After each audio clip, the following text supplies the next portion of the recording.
dikenal sebagai penghasil ikan teri terbesar di Kabupaten Bima. Setiap hari, Desa Karampi menyuplai pasar-pasar di wilayah sekitarnya. Di daratan, lahan pertanian Karampi menjadi salah satu sentra produksi cabai terbesar di Nusa Tenggara Barat, dengan panen yang berlangsung hampir sepanjang tahun.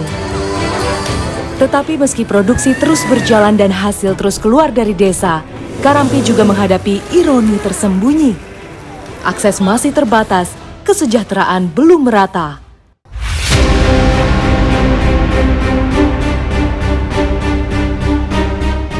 Perjalanan kami dimulai dari Dermaga Rompo. Pelabuhan kecil di kawasan Kecamatan Langgudu inilah yang menjadi akses paling efektif menuju Desa Karampi. Pasalnya, memilih jalur darat artinya kami harus memakai mobil khusus dan juga memakan waktu lebih lama.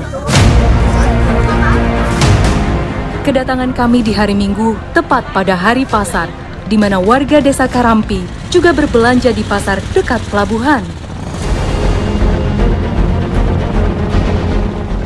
Menyeberangi Teluk Waworada, nyaris semua desa di kawasan Langgudu Selatan memakai perahu ini sebagai moda transportasi.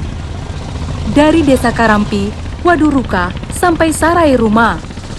Muatannya pun bermacam-macam, dari kebutuhan pokok sampai motor. Dengan hanya sekali menyeberang setiap hari, kondisinya pun jauh dari ideal. Tidak ada tempat khusus bagi penumpang ataupun barang, alias semua ditumpuk di tempat yang sama. Perjalanan setidaknya ditempuh dalam waktu 1 jam dengan tiket seharga Rp20.000.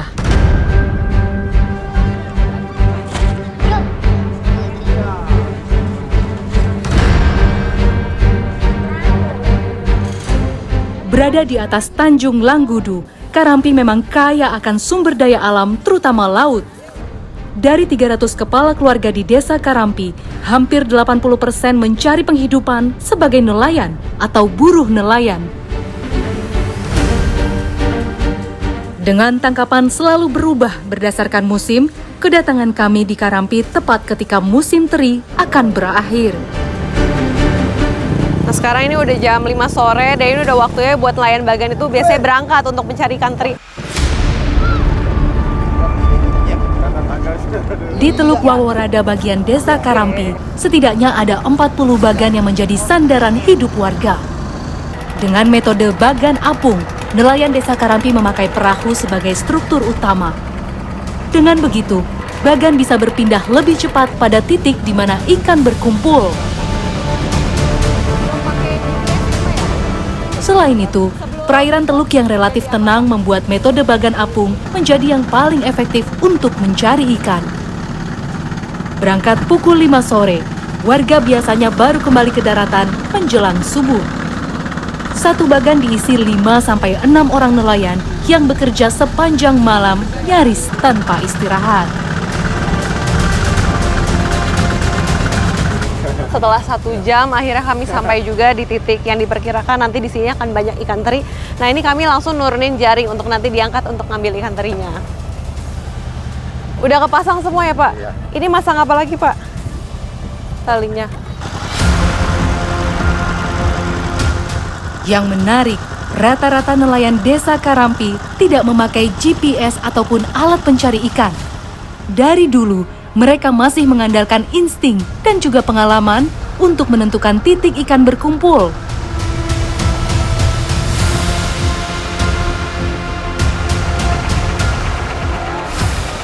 Dalam semalam, biasanya jaring akan ditebar dan ditarik sampai 3 kali. Nah, ini kita posisinya udah gelap-gelapan karena ini jaring yang tadi kita udah taruh itu udah kurang lebih 3 jam. Ini udah mulai terlihat ada tanda-tanda banyaknya ikan ngumpul. Nah, habis ini kita akan tarik dan semoga ikan terinya banyak kali ini.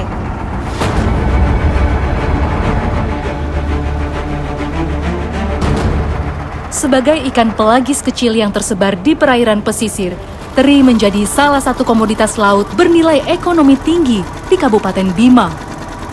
Sebuah jurnal menyebut potensinya mencapai 100.000 ton per tahun.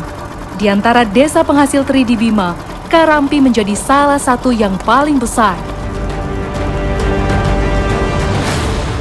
Tapi sayang, angka penelitian berbanding terbalik dengan upah yang diterima oleh buruh nelayan. Biasanya kalau semalam gini atau sebulan tuh dibayar berapa sih Bang? Tergantung pendapatannya. Pendapatan ikannya banyak atau sedikitnya. Paling sedikit deh Bang. Paling sedikit 700 per hari. per bulan. Per bulan. Ya. Biasanya itu dapat cuma 700 sebulan tuh pas lagi musim apa Bang? Pada lagi musim kalau cuacanya mendung ya dapat banyak. Kalau cuacanya hujan gini ya dapat sedikit, paling 700, paling 1 juta.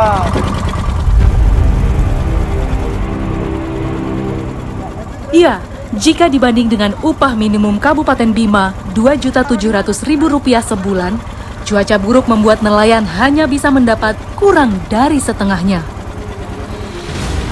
Karena itulah, rata-rata buruh nelayan terjebak pada lingkaran hutang yang tak pernah selesai karena terjebak pada pola yang sama. Cara memenuhi kebutuhannya gimana kalau cuma dapat 700 sebulan upahnya?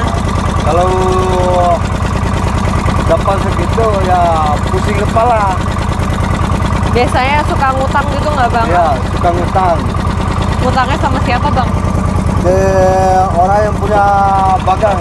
Orang yang punya bagan, kasbon gitu atau gimana Ya, sistemnya? kasbon. Terus kalau kayak gitu berarti ngelunasinnya setelah kerja sebulan Ya. lagi gitu? Kalau ada muatan ya diganti duitnya. Dengan metode bagan apung di kedalaman 10-20 meter, nelayan Desa Karampi telah sadar betul pentingnya menjaga lingkungan. Metode ini dinilai paling bersahabat dengan lingkungan karena tidak merusak karang dan hanya menangkap ikan yang aktif mendekati cahaya. Ikan yang tertangkap kemudian dikelompokkan sesuai jenisnya masing-masing. Beberapa akan diambil untuk dimasak sebagai menu makan malam nelayan. Jika sedang beruntung, kadang tangkapan juga bisa disisihkan untuk dibawa pulang.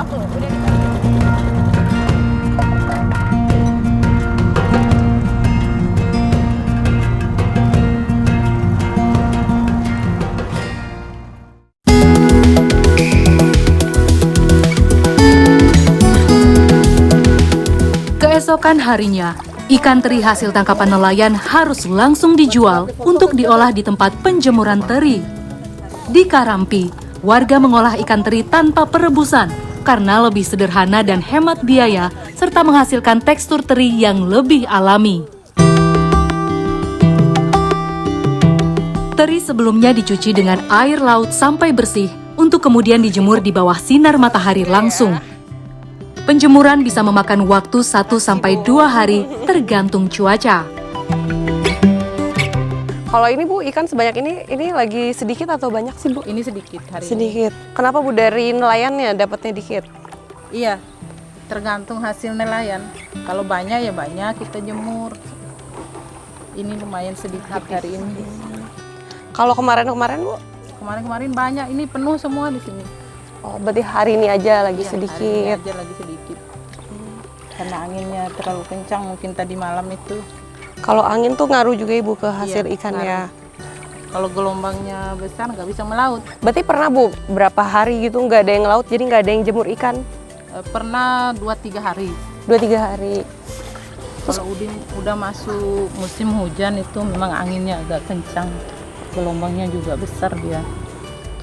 Terus kalau lagi musim hujan gitu, berarti nggak ada kegiatan ngejemur ikan gini Bu? Tetap ada. Tetap ada. Tetap ada, biar hujan itu kita tutup terpal dia.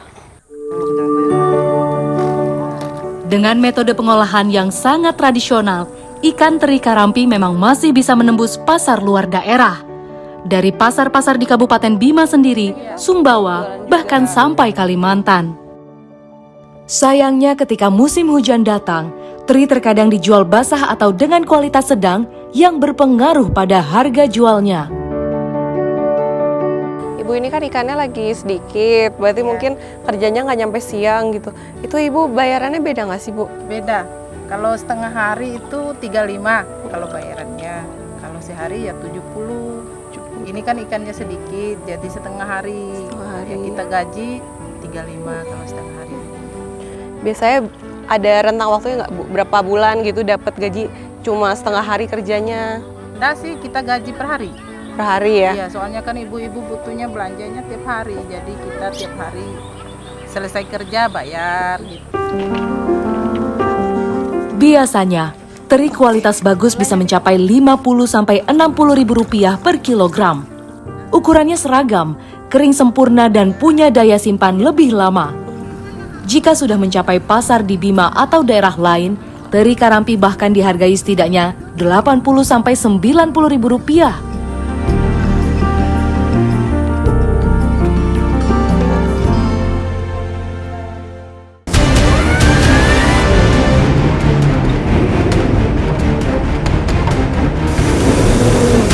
Setiap pertemuan dengan bupati dan wakil bupati minta diperbaiki saja, tapi hasilnya tidak ada sama sekali. 1, 2, 3.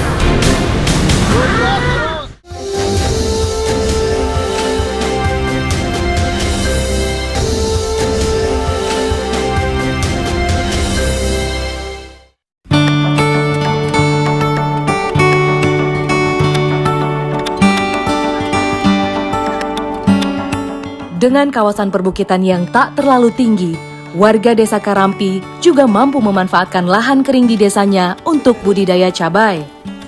Lahan kering dengan suhu yang hangat membuat cabai relatif tumbuh cepat di Karampi.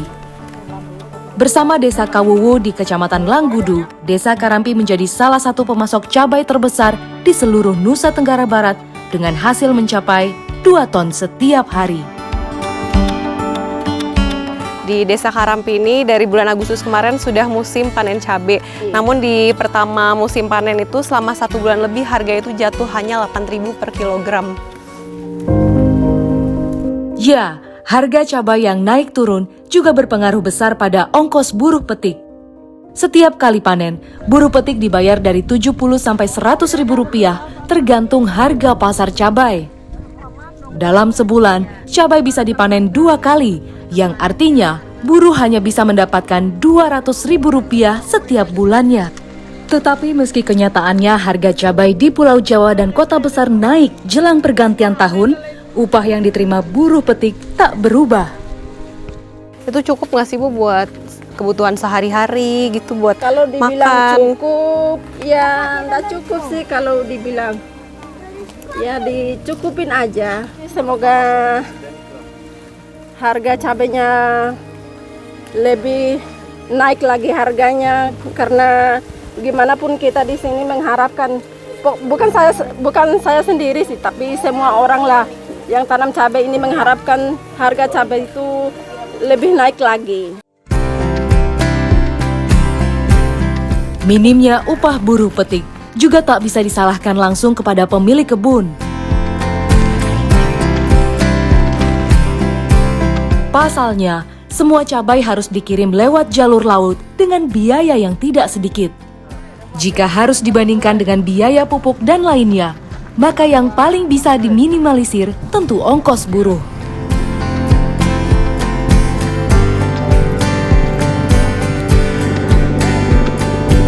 Untuk mengirimkan ke dermaga Rompo, mereka tuh harus menyewa kapal seperti ini.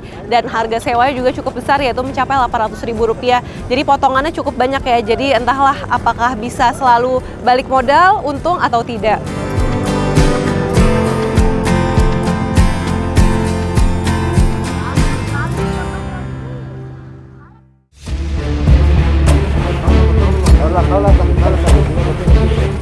Di tahun 2008, pemerintah membuka akses jalan darat menuju Desa Karampi. Namun pembukaan akses tidak diikuti dengan pembangunan, sehingga kondisi jalanan sekarang masih rusak. Sejak tahun 2021, masyarakat memperbaiki akses secara swadaya, yakni dengan menimbun beberapa ruas jalan agar bisa dilalui. Tapi, upaya itu masih terbatas karena masalah anggaran.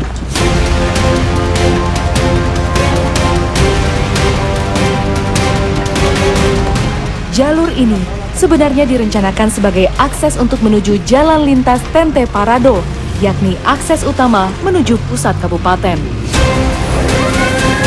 Tapi belum genap 1 jam berjalan, mobil kami terjebak di lumpur.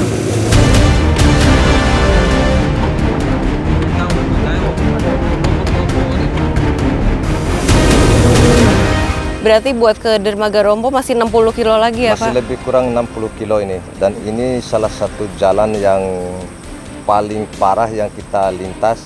Di titik yang paling parah karena bulan 12 ini kan bulan yang belum puncaknya musim hujan. Jadi kalau pas di bulan 2, bulan 1 nanti sampai bulan 3 itu kita nggak bisa lewat sama sekali kalau di titik-titik ini. Jadi kebanyakan warga yang dari kota ke Karampi, misalnya balik dari kota Karampi, di sini sudah kita kandas, bahkan kita tidur di sini. Padahal jarak yang kami tempuh baru mencapai 15 km dari desa Karampi. Secara teori, jarak dari Karampi menuju pusat kota Bima hanyalah 100 km.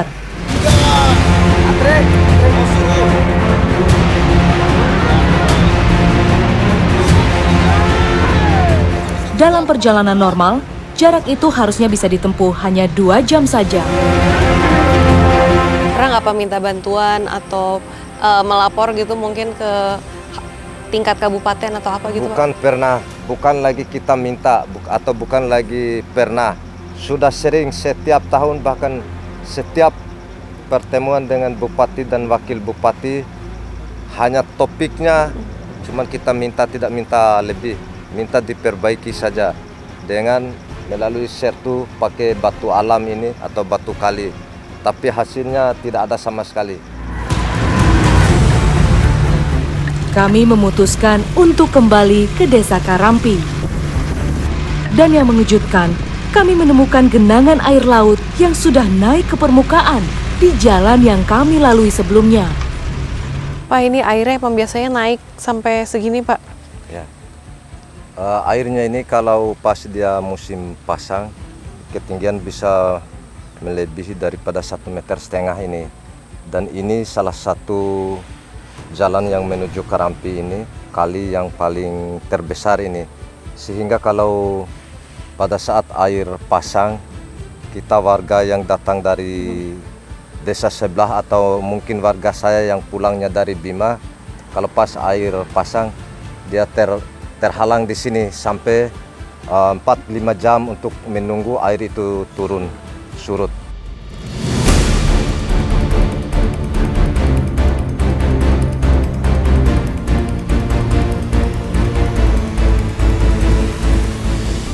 Kondisi serupa juga dialami warga desa Sungai Kumap, Tabalong, Kalimantan Selatan. Akses yang buruk membuat warga tak bisa menggantungkan diri pada mobil komoditas untuk datang ke desa. Perjalanan dimulai dari Desa Muara Uya yang merupakan pusat Kecamatan Muara Uya. Dari pusat Kecamatan Muara Uya ini ada sekitar jarak tempuhnya 24 km. Untuk mencapai desa Sungai Kumap, kami akan melintasi 3 desa lain, dari Muara Uya, Desa Binjai, dan aspal terakhir di Desa Uwi. Tetapi di musim hujan, perjalanan kami dihadang faktor sulit lainnya. Aliran Sungai Ayu yang membentang di tengah Kabupaten Tabalong seringkali meluap sampai ke daratan. Kayaknya akan tenggelam ya? Atau mau diterabas saja? Kita coba. Kita coba ya. Rombongan kami terpaksa menerabas kubangan banjir dengan cara mematikan mesin. Berbeda dengan truk ataupun mobil tinggi lainnya yang masih bisa tetap melaju. Kami pun melanjutkan perjalanan. Usai berhasil menerjang banjir, rupanya kubangan tadi hanyalah rintangan awal. Tak jauh dari situ, kami dihadapkan kembali dengan genangan air.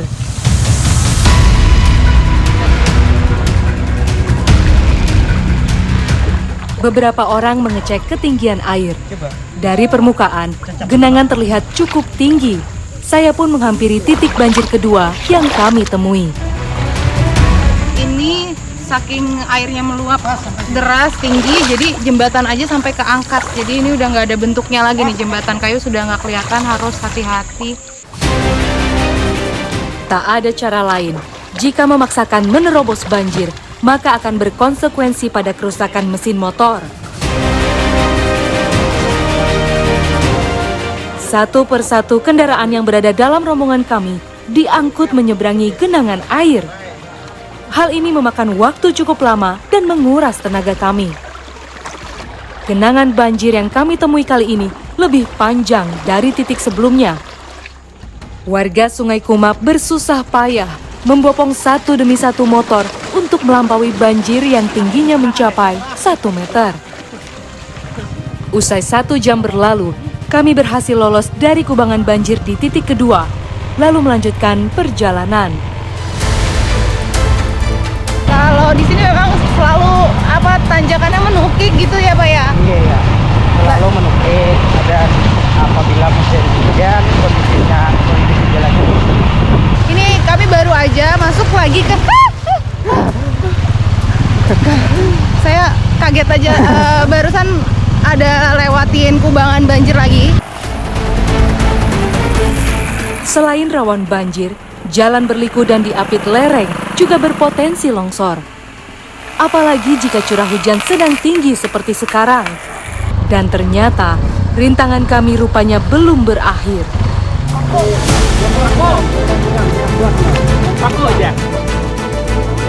Ya, ini yang dinamakan belajar dari pengalaman. Kali ini, rombongan kami membuat perahu rakit agar lebih hemat waktu dan tenaga saat menerjang banjir. Secara bergantian, motor dinaikkan ke atas perahu rakit untuk menyeberang banjir.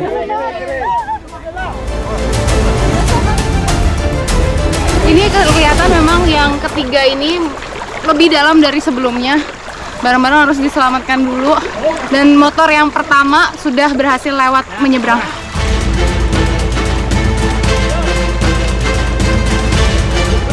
Ketiga kubangan banjir yang kami lampaui disebabkan faktor cuaca yang sedang memasuki intensitas hujan tinggi. Selain banjir, kendala lain yang tak kalah membuat kami kewalahan yakni jalan berlumpur. Wajar saja, sejumlah jalur menuju desa Sungai Kumap belum dilakukan pengerasan.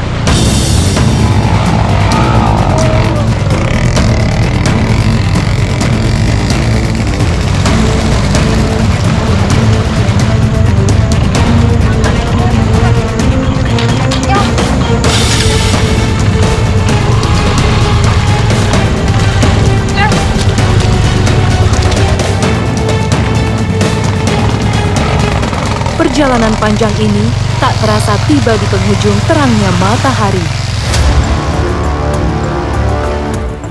Ya, rintangan kami untuk tiba di desa Sungai Kumap belum berakhir. Di titik ini, sebagian motor yang ukurannya lebih tinggi menerabas genangan air. Sementara, motor bebek lainnya dinaikkan ke atas sampan milik warga yang kami pinjam.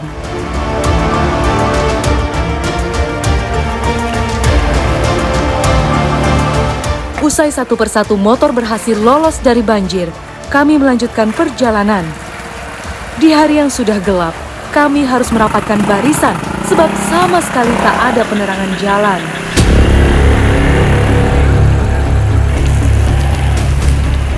Jalan ini merupakan satu-satunya akses menuju desa Sungai Kumap, desa paling ujung di Kecamatan Muara Uya. Akhirnya setelah perjalanan yang sangat melelahkan dan sangat panjang, akhirnya kita sampai di desa Sungai Kumap setelah 8 jam di jalan.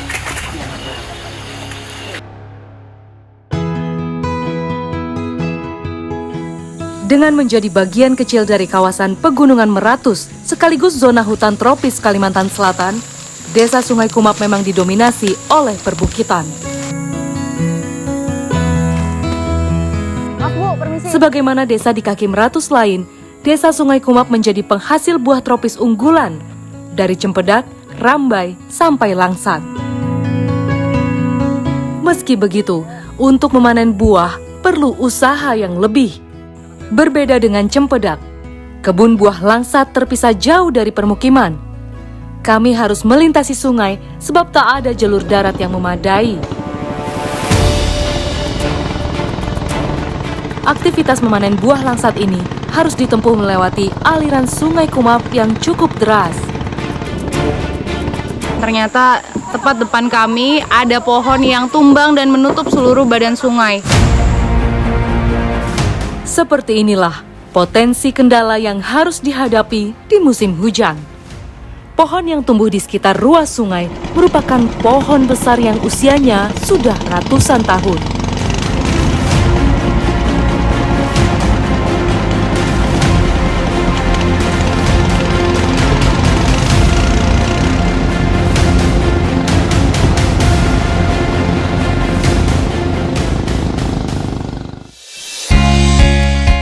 Setelah sempat terhambat di perjalanan, kami pun tiba di kebun buah Langsat. Jenis buah ini dianggap baik ditanam di dataran rendah karena membutuhkan tanah yang subur. Untuk memanen buah Langsat, dibutuhkan keahlian memanjat pohon yang lihai. Pohonnya ini tinggi banget, 20-30 meter ke atas, dan Pak Dani manjat nggak pakai alat keselamatan apapun. Ini tali untuk ngederek keranjang yang nantinya buah dukunya ditaruh di keranjang, terus dioper ke bawah, nanti Pak Daninya ngeret lagi keranjangnya dari atas.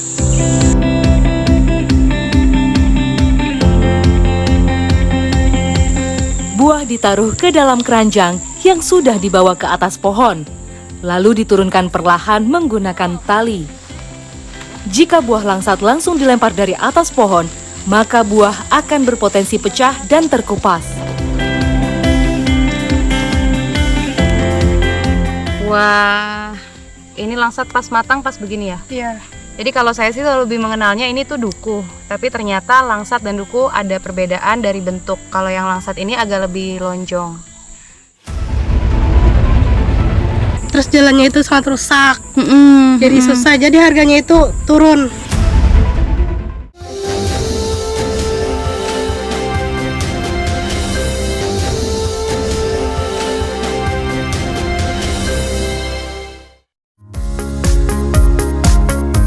Setelah aktivitas panen, kami langsung membawa buah Langsat untuk dijual. Warga di sini rata-rata mendistribusi hasil panen hanya kepada pengepul yang merupakan tetangga mereka. Kebanyakan warga sini tak mampu menempuh perjalanan keluar desa sebab memakan ongkos yang besar. Kayak misalnya kalau mau jual hasil kebun, kalau misalnya, terus jalannya itu sangat rusak, jadi susah, jadi harganya itu turun.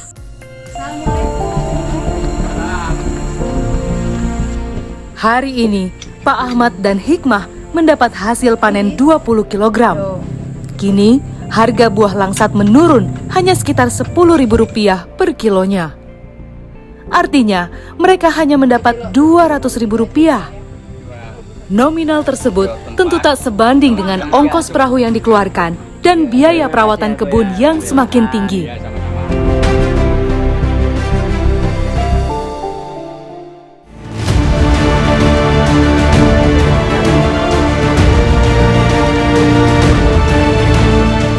Berada di sebuah tanah yang kaya memang tak selalu berbanding lurus dengan kesejahteraan.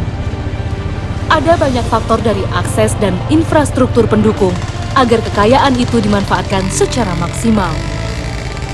Dan untuk itu, perlu campur tangan lebih dari pemerintah.